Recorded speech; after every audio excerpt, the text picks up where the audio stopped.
Alright guys, it's time to get going and I gotta get my chickens fed and watered.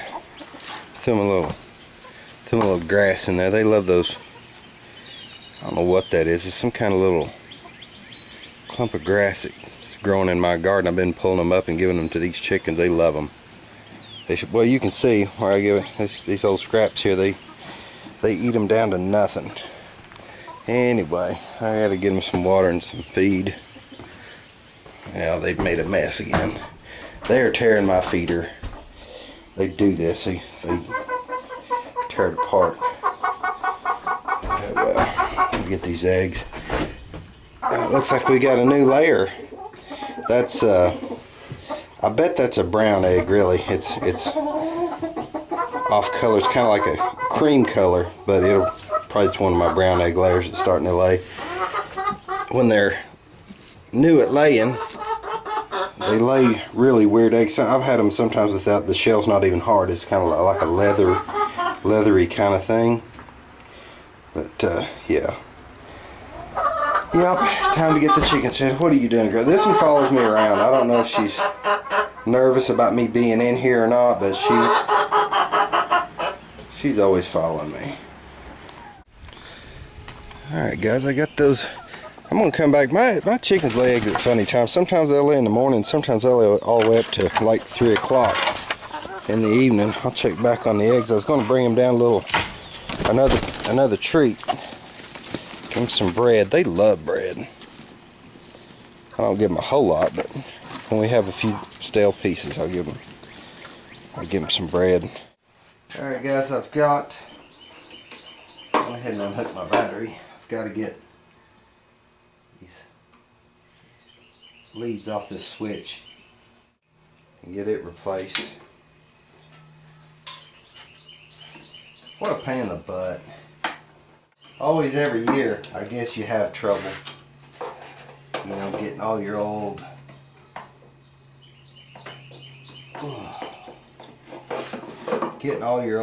stuff you haven't run for months back in good shape. Some of these are going to, I guess I'm going to have to grind the heads off of them. They're rusted solid on there. I'll get it. Yeah, this switch has seen better days, that's for sure. I had to grind the head off this one. And I got the starter wire, got it off of there. I'm going to try these with a screwdriver now that I can. There it goes, finally released. Get these off here so we can get the switch changed out and then get to what I was going to do. I was wondering if it wasn't firing because of the switch. I don't know. It's a possibility. I was assuming it was, you know, points and condenser, something like that. It's my assumption, but assumptions aren't always spot on. That's for sure. Okay guys, I don't know how well you can see down in the bottom of that tank, but when this thing was setting level, I noticed water in the bottom of the tank, and a buddy of mine that works at the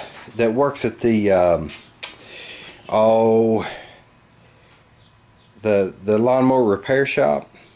I'd gone in, I was getting a kit for my weed eater, and he told me, whether this is true or not, I don't know. Like I've said before, I'm not a scientist, I'm not a chemist, but he told me that ethanol and the stuff that they put in our gas these days will actually gather water out of the air. It absorbs moisture and collects. We were just having a conversation about selling all these carburetor kits and stuff. Anyway, I wanted to do a water sample. So I tilted, you can see I jacked I put the cinder block over there on that wheel to get it to tilt to that side when I jacked it up. But I wanted to go over there to where it drains to get all the water I could out of this. This is some of the gas that I got out of there. You can see, and the water's still gathering. You can see it clinging on the sides of this, glass. And look what's gathered so far. And if you sit and you watch that, you can see the water droplets. They'll get so heavy that they'll go and gather at the bottom. Anyway, I found it interesting to see how much water that had gathered over the end of fall and the winter there. That's quite a bit. Quite a bit of water that was in that gas tank. So maybe he's onto something, guys, with that with what he was saying about the ethanol and all the additives and so on and so forth that they put in our gas, about it collecting water. You can see the water beads. Can you see those water beads? Those things will get, I sit and looked at it a minute ago. I peeked over it and I saw it just fall. You know, they collect the moisture gathered and they're just dropping down into that pool of water there at the bottom. Pretty interesting stuff. Hey guys, I had to pull the carb off of it. The float was stuck, and I'm gonna adjust the points. It's got I've got it now. It's got fire, but I think that it's just I need to gap them a little bit. It's supposed to be 20 thousandths, and it's a little on the wide side. So I cleaned the points up a little bit. I'm gonna adjust them, and we'll see if we can get it firing really good. I'd love to have this thing running this evening. Update on the switch. Boy, this is a mess.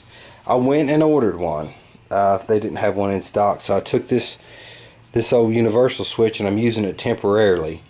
And I'm gonna have to just ground this to kill it until I get my new switch. So that's a temporary fix. I just put duct tape on the back, and these terminals here, it had copper down to about here, so I taped those up with electrical tape. This is gonna have to do it until I get my garden tilled up. That's the goal. Get the garden tilled, and it hasn't rained for a few days, and the garden is just perfect for tilling. So anyway, when I get the new switch in, I can get rid of that mess. Hey guys, I made a little progress. I went ahead, I had a set of points in the drawer over there. Went ahead and threw those in it. Not sure if the condenser's any good or not. I don't know. Well, boys, she's back in business, it looks like. I've got to change the switch out as soon as that comes in, but it seems to be running pretty good after all I had to do to it. I'm going to go take care of my garden.